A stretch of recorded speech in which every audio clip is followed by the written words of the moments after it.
más cómodo. Ok, entonces vamos a comenzar. Mi nombre es Gregory Pilar, soy Senior DevOps Engineer y Cloud Architect.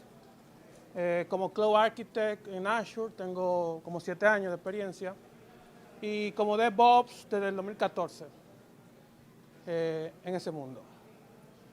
Tengo mi propia empresa, se llama PWA, Programmers with Attitude, donde nos encargamos de trabajar esos dos ambientes. Tanto ayudar a los clientes a saber cómo ellos se pueden montar en la nube y qué es lo que tienen que hacer para montarse, como cuando una empresa quiere montarse en el concepto de DevOps y decir, oye, yo quiero hacer eso, ¿cómo yo lo hago? Nosotros hacemos eso, lo ayudamos a que sepan cómo montarse. A diferencia de otra charla que estaba aquí, no sé si había alguien de esa, que los tigres tenían inversionistas con cuarto, lo mío es empezando a base de conocimiento, o sea que es una empresa pequeña, que está empezando, tiene un año, pero va bien hasta ahora, gracias a Dios. Entonces, lo que vamos a hablar es acerca de cómo uno puede tener aplicaciones en .NET Core, que cuando uno tenga que actualizarla a los ambientes de producción, los clientes no se den cuenta de que la actualización está pasando en ese momento. Normalmente cuando uno piensa, bueno, vamos a actualizar la aplicación en producción, una vez se piensa, bueno, vamos a meter una página que diga, estamos en mantenimiento, volvemos después de tal tiempo, en lo que uno hace el trabajo. Pero hay aplicaciones que no soportan eso, por cómo es el negocio.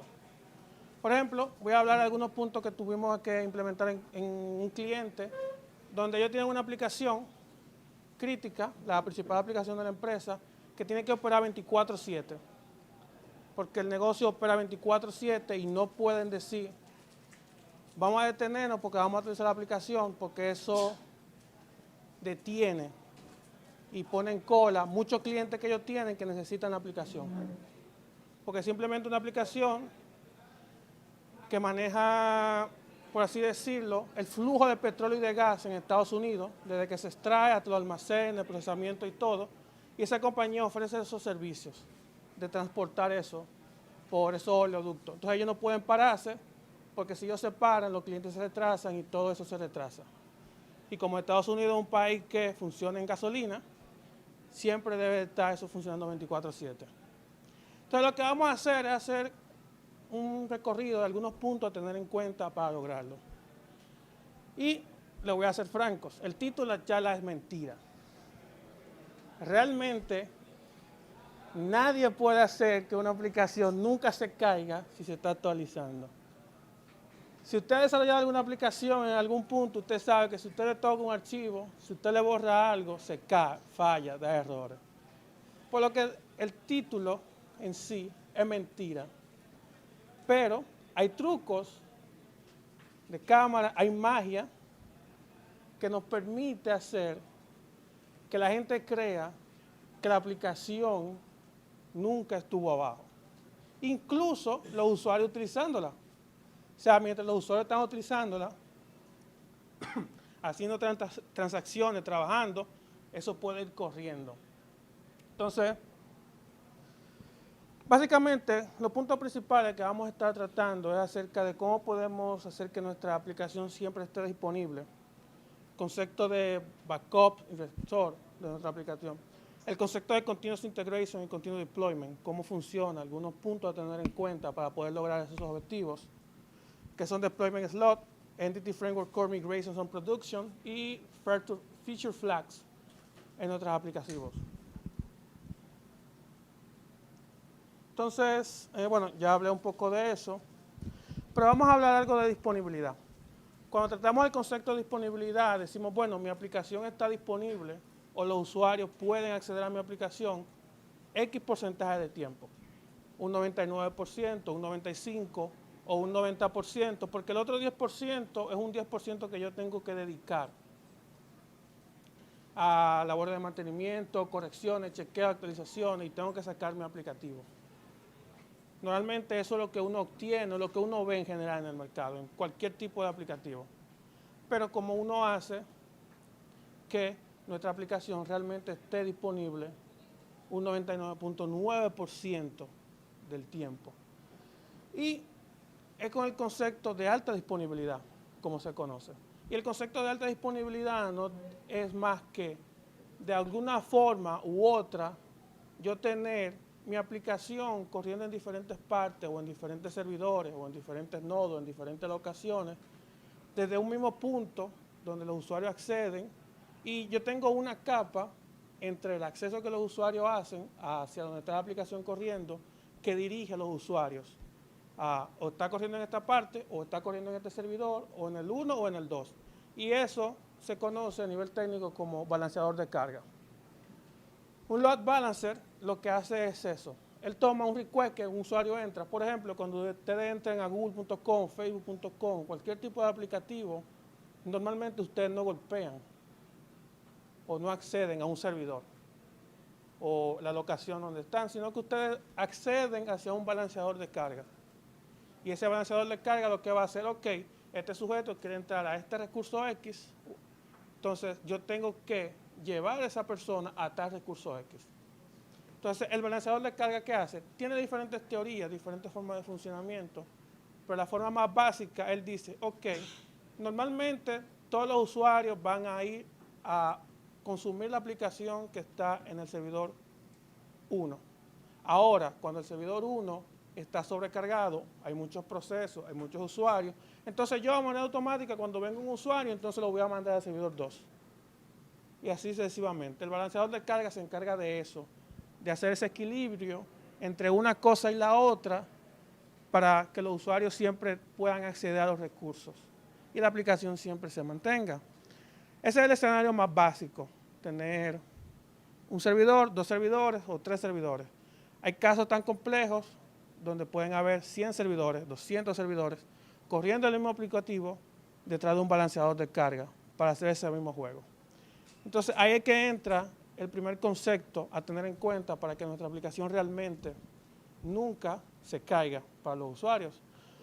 Porque imagínense el siguiente caso, yo tengo un balanceador de carga con mi supersite.com que balancea entre 2 servidores todo lo que los usuarios acceden y hacen. Ahora imagínense que al momento de yo decir, bueno, hay que actualizar o hay que hacer algún cambio en un aplicativo, eso te dice, bueno, si el balanceador de carga mueve a los usuarios de un servidor a otro, entonces yo puedo trabajar con un servidor porque todos los usuarios se van a ir al otro y yo trabajo con el primero hasta que esté listo, luego me paso al segundo y el balanceador de carga va a hacer el truco de que cuando los usuarios vuelvan a acceder, ya va a ver que el servidor segundo no está funcional, sino que va a empezar a redirigir a todos al primero en lo que uno trabaja con ese servidor o ese aplicativo donde está corriendo. Entonces, ahí es el primer concepto que tenemos. Obviamente, esto tiene costos adicionales, tiene ciertos puntos a tener en cuenta a nivel de manejo de infraestructura, quizás cómo funciona nuestro aplicativo, que debemos tener en cuenta.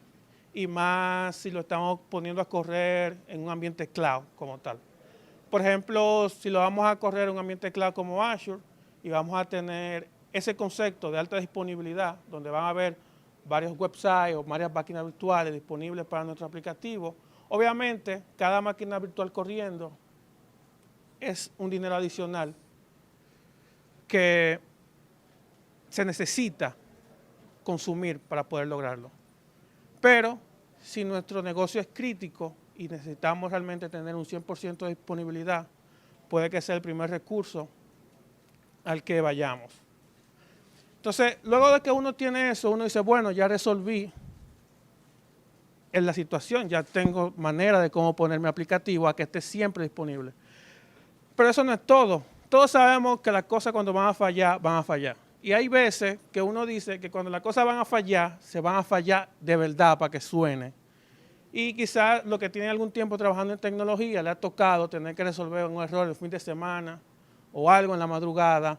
O a alguien se le ocurrió decir, oye, vamos a hacer este pase que es rápido un viernes a las 5. Si a usted le ha pasado eso, usted sabe que los pases rápidos, sencillos, es un cambio a las 5 de la tarde, eso es mentira. Porque el cambio más rápido, más sencillo, un viernes a las 5, siempre se acaba a las 9 de la noche, cuando mucho. Entonces, En esas situaciones hay que tener forma de protegerse. ¿Por qué? Porque por más bulletproof que nosotros podamos tener nuestro aplicativo, nuestro proceso, algo puede estar diferente o hay algo que no se ha hecho en un ambiente de producción y nuestro aplicativo falla y no sabemos qué hacer. Se nos agotan los recursos, no sabemos exactamente qué hacer. Entonces, ¿qué hay que hacer? Sencillamente, backup and restore. ¿Por qué backup and restore? Porque hay momentos donde uno no sabe dónde está el fallo de nuestro aplicativo.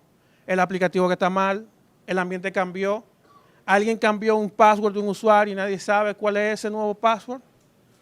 O alguien cambió una configuración en el servidor de producción que estaba funcionando en el otro sitio, pero nosotros no tenemos en esta versión que estamos actualizando.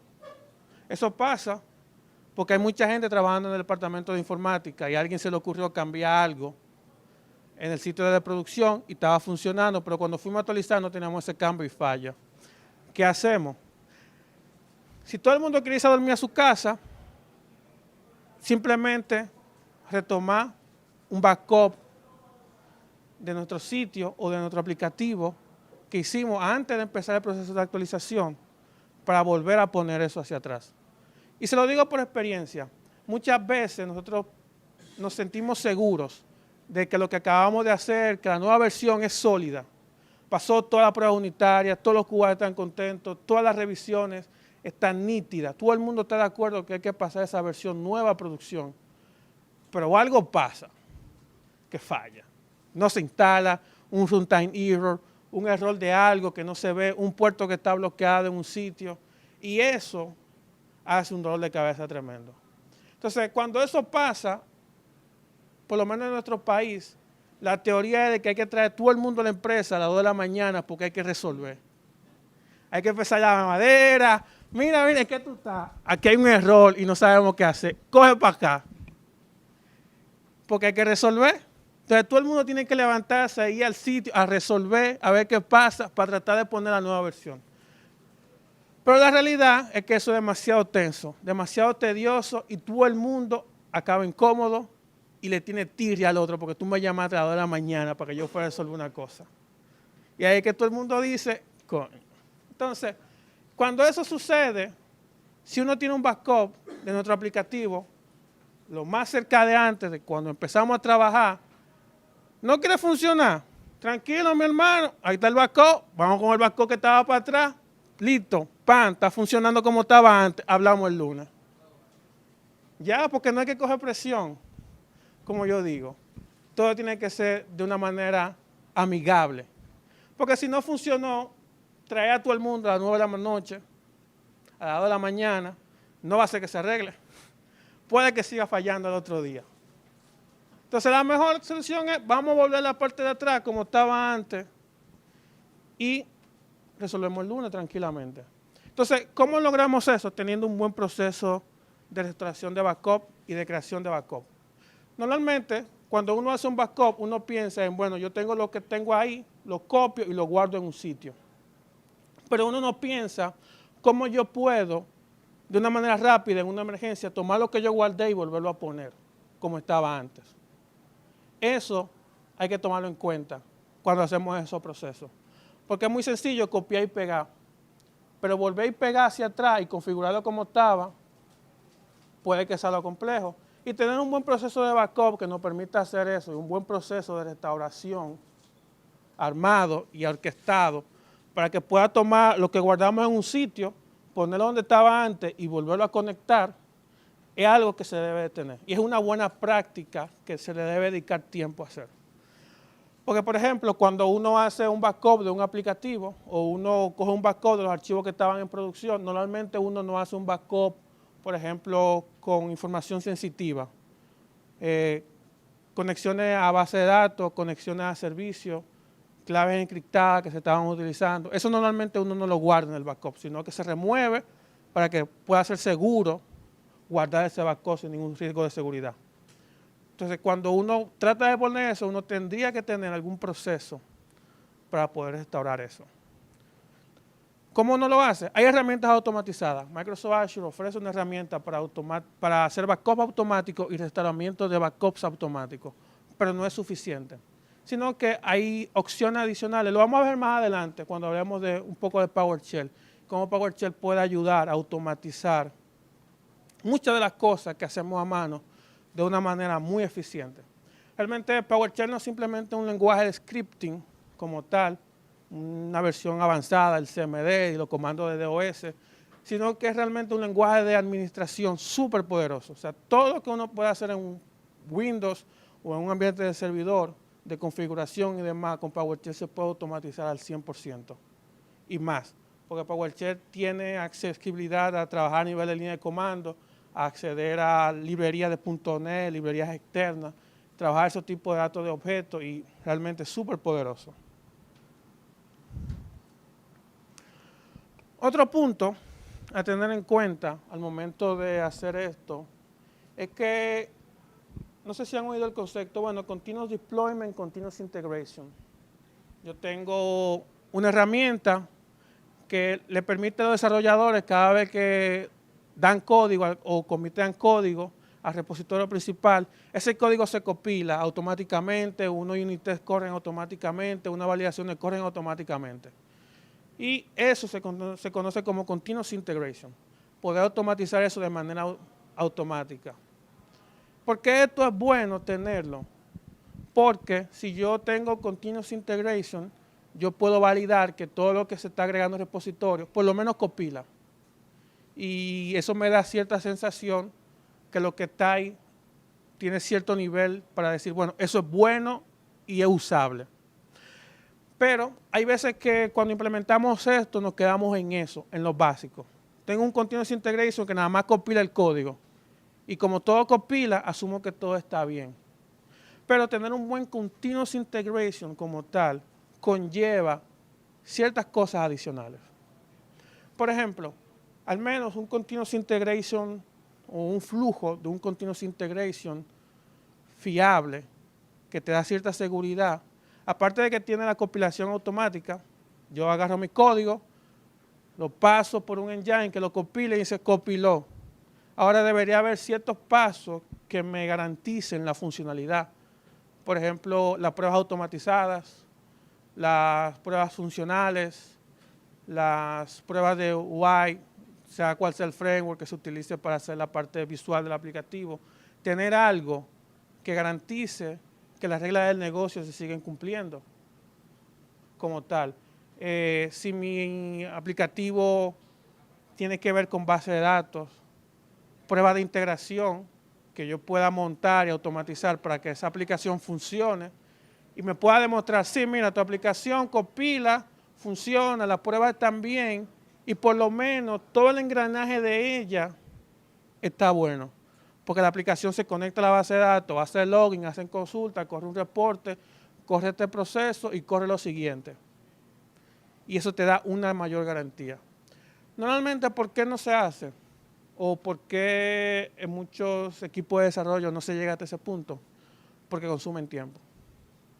Y les puedo decir por experiencia que normalmente, si uno en una aplicación, uno desarrolla una pantalla, un mantenimiento genérico de eso, contactos de clientes, y un desarrollador para hacer eso invirtió 2 días.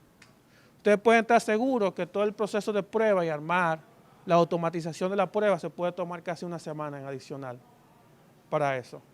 Porque hay que montar unas personas que necesitan entender las reglas de negocio, montar los scripts de prueba, correrlo, validarlo, que todo esté bien, generar diferentes casos de uso y cada caso de uso debe tener ciertos scripts que validen. Entonces, todo ese procesito puede tomar quizás hasta 5 días en un equipo de desarrollo tradicional, en cascada como tal. Por eso muchos equipos de desarrollo no lo hacen, pero debe de hacerse, porque eso protege. Porque aunque tu código compile, nada te garantiza que va a funcionar en el 90% de los casos, porque la compilación no asegura nada realmente. Ahora, si tu aplicación tiene un test, tiene pruebas de integración de que se conecta, funciona con la base de datos, las conexiones, las consultas se hacen bien, tú dices, ah, no, espérate, ahora es diferente. Ahora yo me siento seguro que lo que se acaba de compilar funciona y está perfecto. Y también eso toma tiempo. Normalmente en una aplicación nivel medio, correr todo ese pipeline general toma quizás unos 10 o 20 minutos. Y si va creciendo, se pone más exponencial el número. Y tú tienes un desarrollador que acaba de cometer un código y él está esperando que eso acabe. Para él saber si la tarea está bien y ya puede pasar a otra. Pero realmente le puedo asegurar que vale la pena.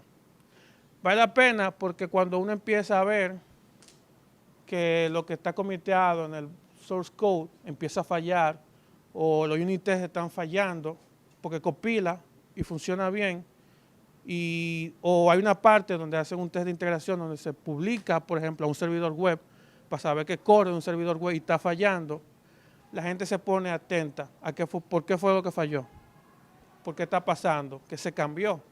Y no se busca un culpable, pero si no le dicen a alguien, mira, este cambio que tú hiciste no puede ser así, porque esto rompe esto. Y tú te das cuenta antes. Y si tú te das cuenta antes, tú lo corriges antes y te vas más tranquilo a tu casa, porque tú no te vas a enfrentar con ese error en producción, cuando tú tienes la presión encima, cuando los desarrolladores están en su casa, sino que se corrigió antes, porque se le hizo una prueba completa a todo el proceso. Entonces, otro truco que funciona con esto, con el Continuous Integration y el Continuous Deployment, es poder tener procesos que te ayuden cuando hay un error. Por ejemplo, le voy a dar un caso que me pasó con un cliente. Ellos tienen una aplicación. La aplicación es una aplicación web que corren aproximadamente unos 111 servidores al mismo tiempo. Por el tamaño de la aplicación que ellos tienen distribuido en 111 servidores virtuales. Y el deployment a todo eso, como se va haciendo uno por uno, para que los usuarios no se den cuenta que la aplicación se está actualizando, toma su tiempo.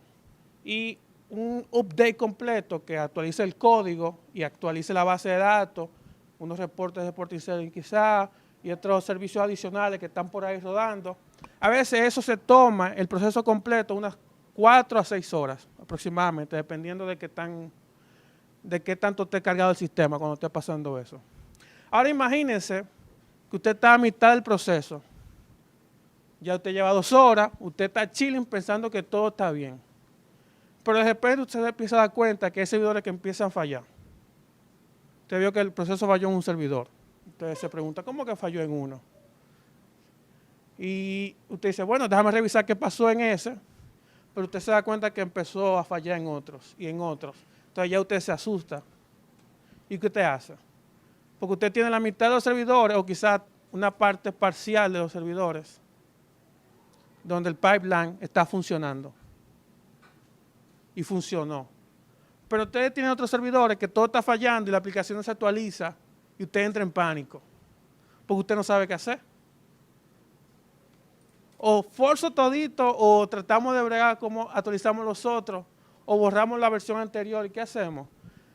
En un proceso que dura 6 horas, usted dirá, bueno, vamos a empezar de nuevo, son 6 horas más, vamos a amanecer en esto. Mentira, olvídese de eso. ¿Qué usted hace? Usted tiene un pipeline adicional de backup, que lo único trabajo de ese pipeline es hacer lo mismo que usted está haciendo, pero con la versión anterior. Empezó a fallar el aplicativo, no se quiere actualizar. Usted activa su pipeline de backup, que lo único que hace es que él va al repositorio, busca la versión que estaba antes de la que usted está actualizando, y él va y empieza a restaurar todo eso de manera automática en cada uno de los servidores. Y luego usted se va tranquilo, termina, le dice a todo el mundo que no se pudo porque hubo un error y vuelve el lunes a trabajar tranquilo. Porque no hay que coger presión. Yo soy alguien que vive con la filosofía que si las cosas están dando errores, el mejor momento para resolverlo es con presión. Si usted quiere resolver un error de verdad, resolverlo de la mejor manera, váyase a beber, venga el lunes y usted verá que usted lo resuelve. Esa es mi filosofía para resolver errores y no me ha fallado realmente. Porque el ser humano cuando tiene presión y cuando se enfrenta ante un error que tiene que resolver, o dos cosas lo matan. O el orgullo de yo soy Superman y tengo que resolver y me aprieto porque no estoy resolviendo y se me está acabando el tiempo y uno se aprieta. O el hecho de que tú no conoces exactamente con la que tú te estás enfrentando porque quizás no es una aplicación que tú manejas y tú no sabes cómo resolver y tú empiezas a tirar patada voladora. Para ver qué tú haces. Si se rieron es porque ustedes lo han hecho. ¿Sí?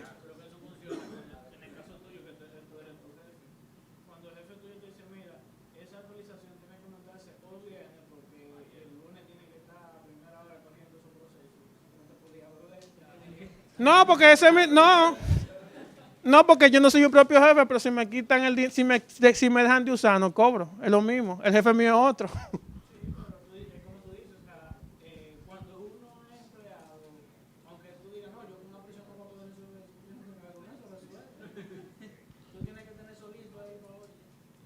Déjame ver, antes de responderte ya.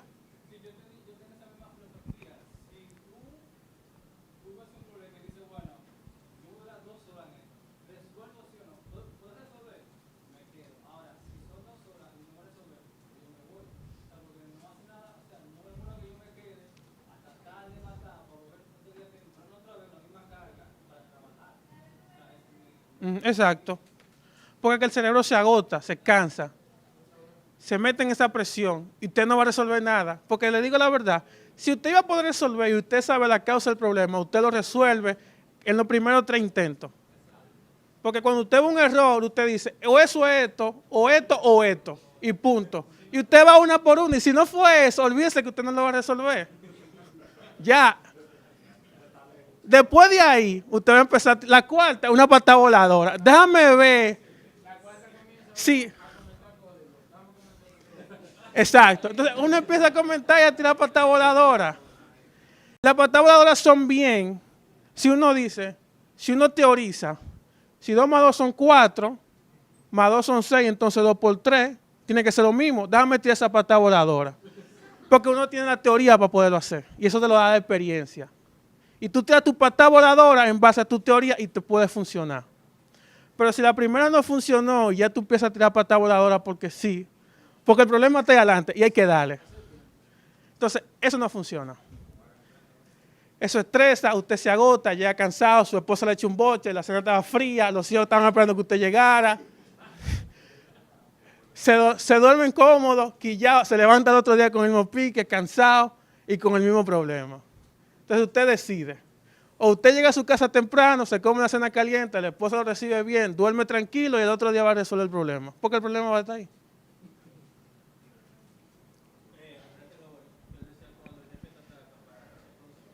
Sí.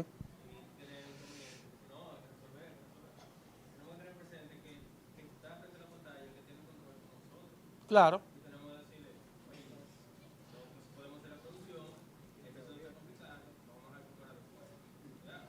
No, porque eso es lo que le iba a comentar. Aunque hay un jefe o alguien sobre ti que te ataque a que eso se haga en ese día, tú debes llegar a un punto y decirle, estamos enfrentando esta situación, probamos esto, nos está sucediendo esto. El personal que está disponible en este momento no sabe exactamente cuál es la causa que hay que resolver.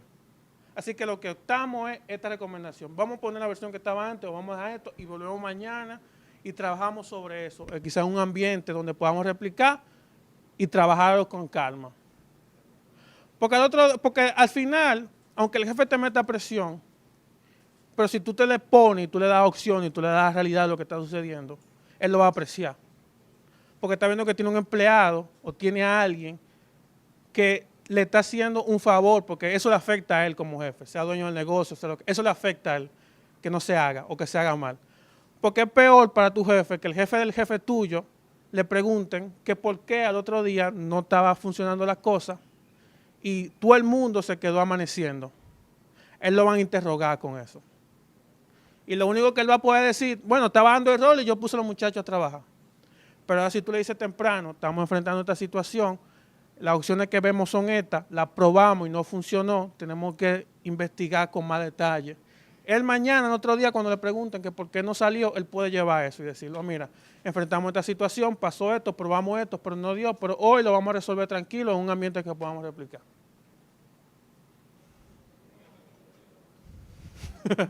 No, es enseñarlo, porque yo conozco muchos jefes como lo que él dice, pero son jefes vieja escuela, que no enfrentaron muchas cosas, muchos challenges tecnológicos como lo hay ahora.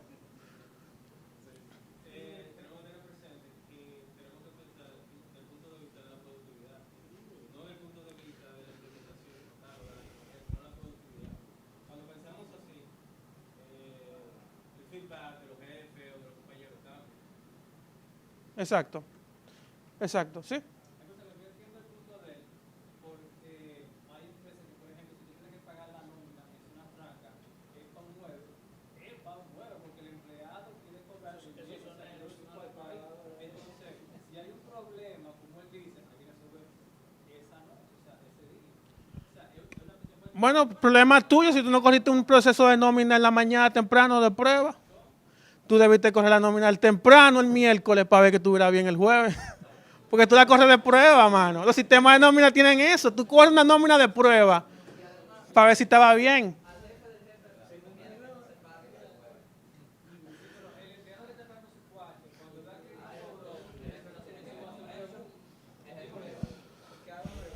Ok. Seguimos con el tema porque el tiempo se me acaba. Por ejemplo, ¿qué ayudas con eso? Ok, ¿qué ayudas con eso? Por ejemplo, en Azure hay algo. Si estamos trabajando con un aplicativo web, que la mayoría de las cosas son aplicativos web hoy en día, ellos tienen algo que se llama Deployment Slot. Un Deployment Slot es como un pequeño website en el bolsillo del website principal. Entonces, ese website que está ahí en ese bolsillito del website principal funciona igual que el site principal, pero con la versión que estamos probando. Entonces, un truco que podemos hacer es hacer deployment de nuestro aplicativo a esos deployment slot, ahí al lado del website. Tienen una URL con un Unit Identifier único. Publicamos, cargamos esa URL, probamos que todo esté bien, hacemos nuestro chequeo, todo está nítido. Y en Azure, cuando tú tienes esos deployment slot, tú le dices, ok, switchame ahora. Y él lo hace instantáneo. ¡Pam! Listo, él cambia nada más la URL del pequeño por el de afuera y el de afuera por el pequeño y listo. Entonces, eso ayuda a minimizar ese tipo de errores y ese tipo de presión. Porque tú puedes hacer mucho deployment a esos deployment slots. Están ahí, están funcionando, se prueban, se valida que estén bien. Y luego al momento de cambiar, simplemente hay que switchar la URL en Azure. En Azure, por cada deploy, se agotan recursos, ¿cierto? ¿Cómo así se agota el recurso?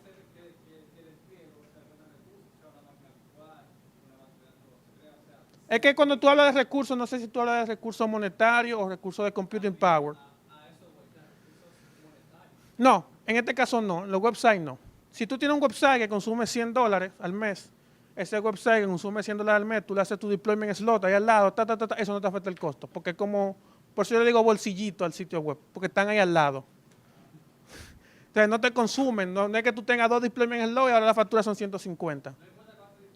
Claro, hay un máximo. Cada website, dependiendo del tamaño, tú tienes una cantidad de deployment slots disponible. No, lo que tú quieras. Tú lo dejas ahí corriendo. Normalmente nadie lo deja mucho, porque en teoría es algo de prueba o algo, y tú lo dejas ahí. Y lo que mucha gente hace es que la nueva versión lo mete en un deployment slot, luego que ven que con esa URL temporal está funcionando todo bien, switchean a la nueva y el sitio viejo se quedó en el deployment slot para que cualquier cosa que falle, ellos nada más tienen que hacer que otra vez el switch y poner la versión vieja. Y eso ayuda mucho en estos casos. Entonces, yo creo que el tiempo me va corriendo, así que voy a grabar los otros puntos más rápido. Por ejemplo, aquí los desarrolladores quizás han utilizado Entity Framework en algún punto. Y ustedes saben que ellos tienen algo de migration. Y otro lenguaje de programación o otro ORM tiene el concepto de migration, que usted hace un cambio al modelo de la base de datos y él genera un archivo que genera un script o algo que va a aplicar ese cambio en la base de datos.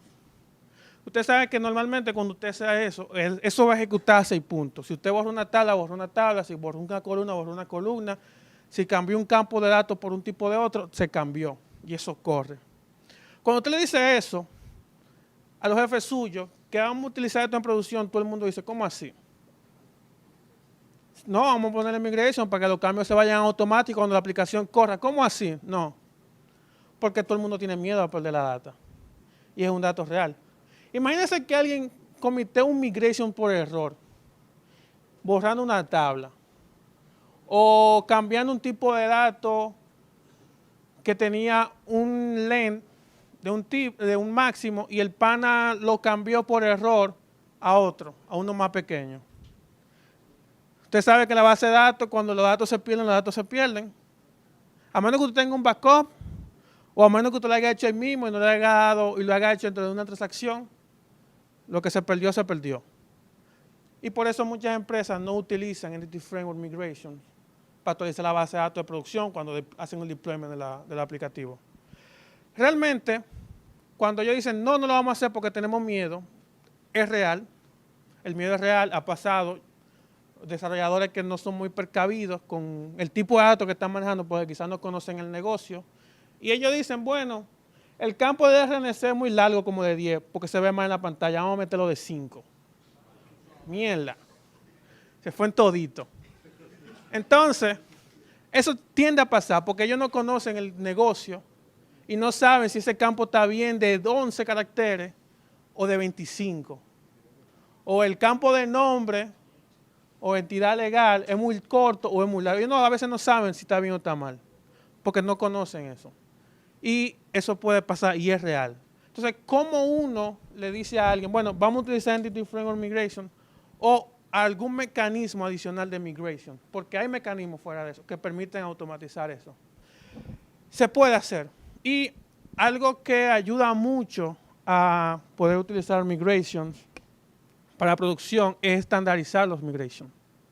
Porque a veces uno deja correr los migration, que los desarrolladores hagan migration y eso. Y eso dificulta. Porque tú ves muchos archivos de migration y tú lo primero que te preguntas, ¿cuál va primero que uno? O ¿cuál debería ir y cuál no debería ir? Pero si tú estableces un estándar, ok, vamos a hacer migration, pero vamos a hacer un estándar por lo menos a nivel de nombre. Que cada vez que hagamos un migration tenga un nombre específico. Nombre de la fecha, número del task que se está trabajando y un nombre que diga exactamente qué hace el migration, por ejemplo. Y un número secuencial de orden, por ejemplo. Un estándar básico. Eso le permite a cualquiera poder decir, ok, en estos cambios que se van a producción, ¿cuáles cambios de base de datos deben ser o deben aplicarse? Entonces, alguien te va a poder decir, mira, ese cambio va, ese cambio va, ese cambio va y ese cambio va. Porque lo puede leer por el nombre. Y te puede decir si son necesarios o no son necesarios. Y si alguien ve algo fuera de ahí, te dice, ¿y ese cambio? Y ahí, no, espérate, que ese cambio no va, que eso fue probando. Y se puede sacar. Entonces, cuando tú haces eso, tú puedes implementar un mecanismo fuera del proceso del mismo aplicativo para actualizar la base de datos. Donde tú, después que tú hagas el deployment de la base de datos, antes de encender el aplicativo o de subirla, tú digas, ok, vamos a correr un migration ahora. Y tú en ese proceso, tú veas la aplicación, los migration que están disponibles, y tú digas, ok, los migration que van son estos que están aquí. Y empieza a aplicarlo uno por uno. Pam, pam, pam, pam, pam, pam, listo. Arrancamos el aplicativo. Si uno establece por lo menos un estándar básico a nivel de cómo utilizar los migrations, se puede lograr. Y le digo que se puede lograr porque los migrations facilitan el sistema de DevOps y el continuous deployment por el tema de la base de datos. Porque tradicionalmente, como nadie pensaba meter los cambios de base de datos dentro del mismo proceso, siempre había un pana de base de datos que él estaba esperando que le digan, oye, ya publicamos la aplicación, corre los cambios para nosotros probar. Entonces el pana venía, se conectaba a producción, abría un script y empezaba a correrlo uno por uno, pan a mano. Si eran varios scripts. Apliqué el 01, apliqué el 02, apliqué el 03, apliqué el 04. Listo, prueben. Entonces el pana se le olvidó, quizá corrió un script o había un script que no se pasó, no se copió a la máquina del DBA. Entonces, cuando eso empezaba a funcionar, y que mira, está todo bien, la aplicación está corriendo, vamos a probar los cambios, ¡pam!, empiezan a explotar. Tabla no tiene tal columna. Y tú preguntas, ¿qué pasó? Y tú dices al DBA, mira, aquí falta una columna. Y él dice, pero yo corrí el script que me dieron. No, pero aquí está explotando. Entonces, hay que entrar en ese proceso. Vamos a ver qué fue los scripts que tú corriste. Y ahí se dan cuenta que faltaba uno, o que el que corrió no era, o lo corrió en un orden diferente, y así sucesivamente. Pero con el concepto de migrations estandarizado, uno puede eliminar ese proceso tedioso de actualizar la base de datos. porque tú lo manejas a nivel del modelo que está trabajando el aplicativo contra lo que está en la base de datos. Obviamente, respetando el segundo punto que vimos de tener un backup. Siempre que haya un cambio de base de datos, siempre debe haber un backup full, completo, seguro en una caja de seguridad por si acaso. Porque los cambios de data no se recuperan. Entonces, si uno tiene eso y uno tiene un buen proceso para estandarizarse con los migrations, uno puede lograr automatizar esa parte. Que cuando publiquemos nuestro aplicativo, simplemente tomar los cambios que son pertinentes, que están ahí mismo junto con la aplicación, y aplicarlos de manera programática a la base de datos. Yo le mencioné ese de Entity Framework Core, pero hay otros third party. Fluent Migrator es otro que se conoce mucho, que permite también hacer la automatización de la aplicación, del aplicar migration o cambio a la base de datos, subirlo o bajarlo en caso de que sea. Pero también hay muchos. Entonces, yo lo que le digo a la gente es que no le tenga miedo, sino que establezcan una cultura de cómo trabajar con los migrations para que lo empiecen a utilizar y vean los beneficios de poder hacerlo. Yo creo que me quedan como 5 minutos, así que me voy a faltar los feature flag. Pero le voy a mencionar algo bien interesante que he aprendido en el último año. No sé si a ustedes les ha pasado que cuando ustedes se conectan a un servidor o van a un servidor a modificar un aplicativo o algo, o alguien cambió algo, o alguien movió un folder, o alguien quitó un permiso, o falta un puerto en el servidor de IIS, y nadie sabe qué pasó, o nadie sabe por qué el servidor no está correctamente configurado. Porque ustedes le dicen a la gente de producción, mira, yo necesito un servidor con esto. Le pasan un listado, un documento, que tenga IIS, que tenga estos puertos, que tenga SSL, que tenga un folder aquí, que tenga esto allí. Y el pana tiene que literalmente desplegar el servidor, conectarse y hacer lo que dice el documento. Y luego el pana te dice para atrás que estamos ready.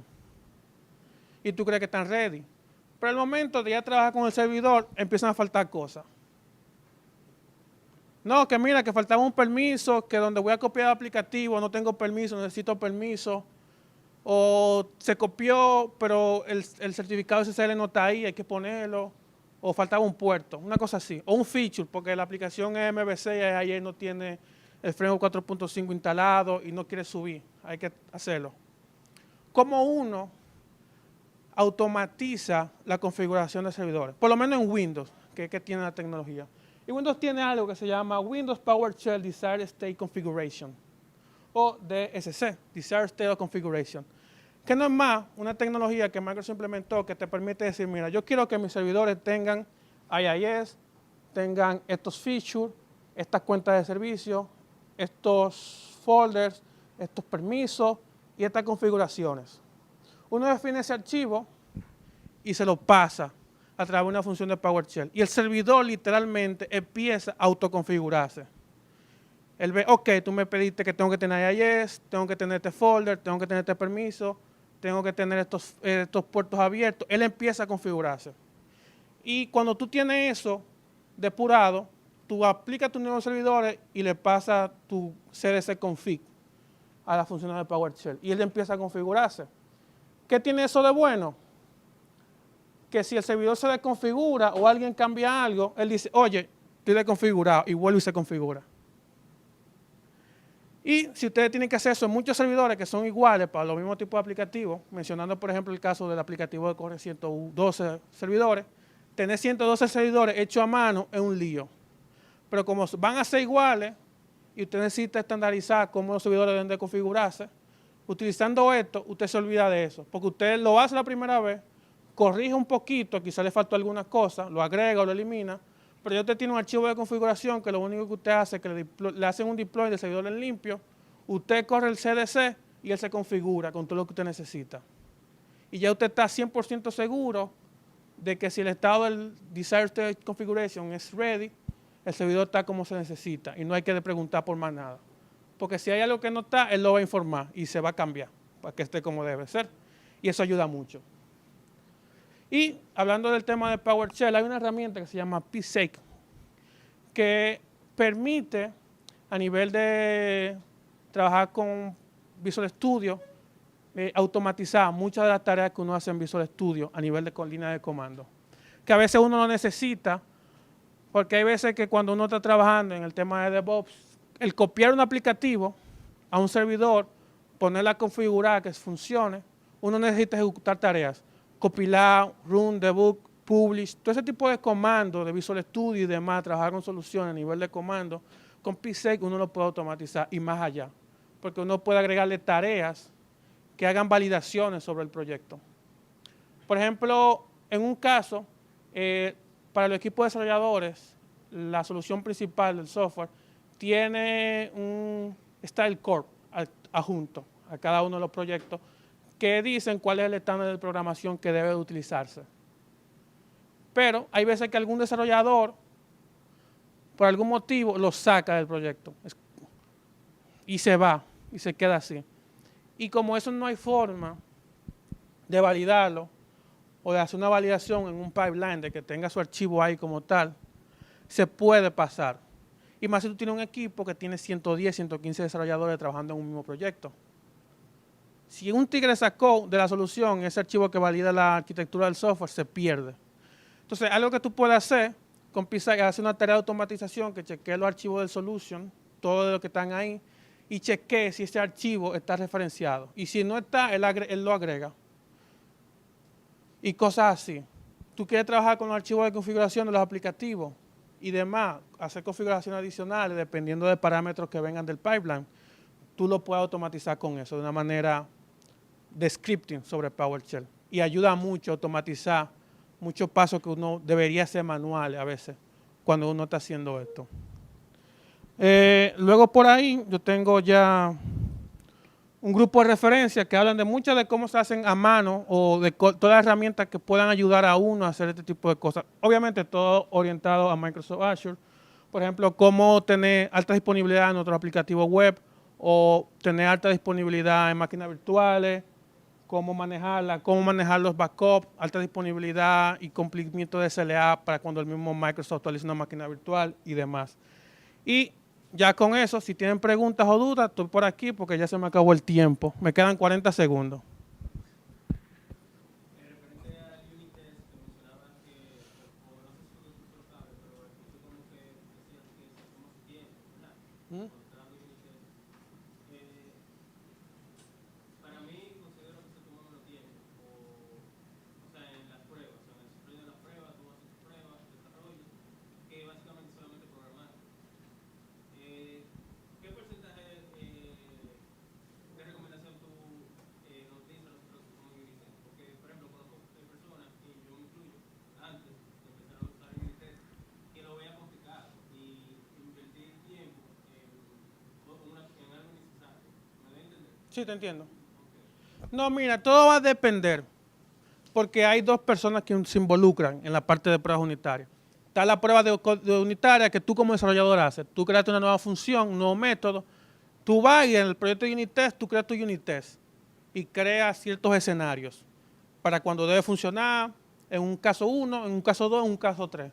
Cuando debe de explotar con un caso 4 y cuando debe de hacer algo específico en tal caso o cómo debería reaccionar en qué cantidad de casos. Y tú haces 6 o 7 unit tests para unos nuevos métodos. Perfecto, eso es 10 o 20, 15 minutos porque tú hiciste el método. Pero ahora cuando estamos hablando de end-to-end testing, estamos hablando de que alguien tiene que sentarse, abrir el aplicativo, chequear cómo funciona esa pantalla, ver los requerimientos y empezar a automatizar todos esos pasos. Porque cuando se habla de end-to-end testing es recrear la prueba de lo que hace el usuario completo. ¿En qué sentido? Tú tienes que automatizar, bueno, eso nada más se hace una vez, que la aplicación se configure a una base de datos, que los scripts abran el aplicativo, se logueen con un usuario, vayan y naveguen a esa nueva pantalla y cuando tengan esa nueva pantalla, esos scripts deben hacer lo siguiente: simular lo que hace el usuario, digitar en algunos campos y darle a un botón, ¡pam!, guardar. Y cuando eso hace, se debe hacer un script o se debe configurar cómo debe responder en ese caso la pantalla y cada uno de los casos. Y dependiendo de lo complejo que sea la pantalla o el requerimiento del negocio, es el tiempo que se va a tomar. Porque hay veces que la pantalla no solamente son 5 campos o 3 campos. Hay veces que pantallas son pantallas de captura de datos, por ejemplo, validación de un nuevo cliente o creación de un nuevo cliente. Son con 20, 25 campos. Y tú tienes que chequear si un tipo de datos es igual de este tipo y ese tipo de configuraciones. Todo eso alguien tiene que sentarse y hacerlo a mano y probar que funcione. Y cuando él lo corre, él se da cuenta que el script estaba mal y en un paso falló. Y él se paga, ¿cómo que falló? Ah, no, fue que me equivoqué. Y él tiene que hacer ese trabajo, porque él tiene que garantizar que los scripts funcionen como deben de probar. Y probar cada uno de los escenarios. Y eso toma tiempo. Pero luego de que está hecho, está hecho. Y ya no hay que volverlo a hacer, sino que está ahí. Pero mucha gente, lo que yo decía era que mucha gente evitan hacerlo porque prefieren invertir tiempo desarrollando nuevas cosas que invertir más tiempo o más del tiempo que se desarrolla en probar algo como se debe. Ya, me cortaron. Cualquier cosa estoy por aquí.